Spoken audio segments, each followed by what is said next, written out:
I was looking for ways to connect with people, my fans, or people that are interested in my music or will listen, outside from just the completely finished songs that I've produced and created to show the different sides of it.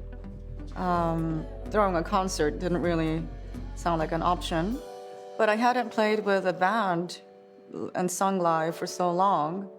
The idea of that sounded nice. And I was talking with my director, and he said, what about something we do, like a live stream thing? And I mean, a lot of my musician friends have been doing that, so it wasn't anything like, oh my goodness, a live stream. It just felt like, yeah, sure, that would be nice. So we got on it. Okay, let's do it.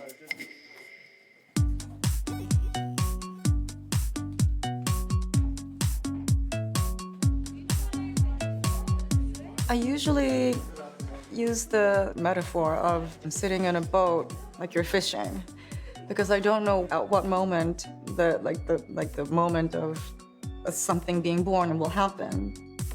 Some of my songs begin with finding a cool bass sound, weird bass sound, or like a weird sound, like in the song Find Love, there's like a wow, wow, wow sound. I just found that among the samples, and I was like, oh, I can use this, or I like this. And it's not necessarily like the classic way of working from chords. It can be 3 different bass lines happening at the same time or something like that.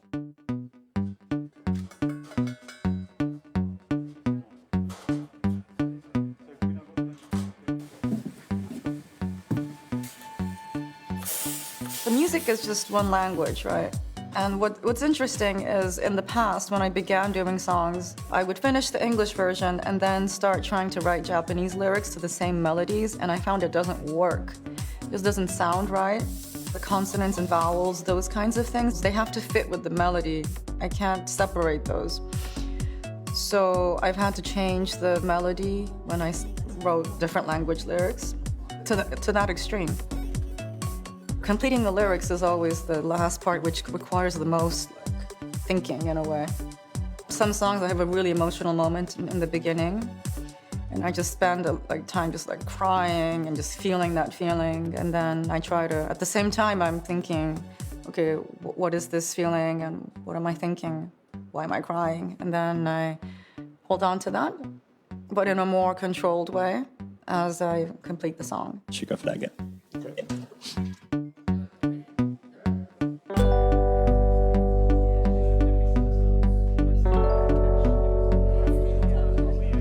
Someone asks me what I do, it feels strange for me when someone's like, oh, she's a singer. I don't really identify that much as a singer, because I don't spend much time doing that.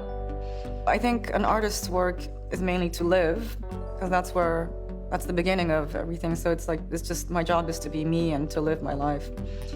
And then from there, I spend most of my time, literally, if I'm making music, then it's the thinking and the feeling, and then the composing and working on a laptop and keyboards and sampling stuff and working on the track and stuff like that. And then the singing is done in a few hours when I record a song. I always discover something new about myself. It gives me a chance to process something. It's almost like lowering a bucket into a well, or and pulling it up and not quite knowing what'll be in the bucket when it comes up. I mean, it's very therapeutic in a way, and something I need to do, I think, periodically. The whole process for me is sometimes I've compared it to untangling a necklace that's horribly tangled, or it's something, it's like holding on to a dream or something, and you've kind of forgotten it, but you just try to focus and it comes back to you. There's a lot of, vulnerability that's shared in that process, but that feels great. I mean, I like it, and it is scary. I think it's not for the faint-hearted, the process. But it's like sharing your weakness, I feel lucky that I can do that.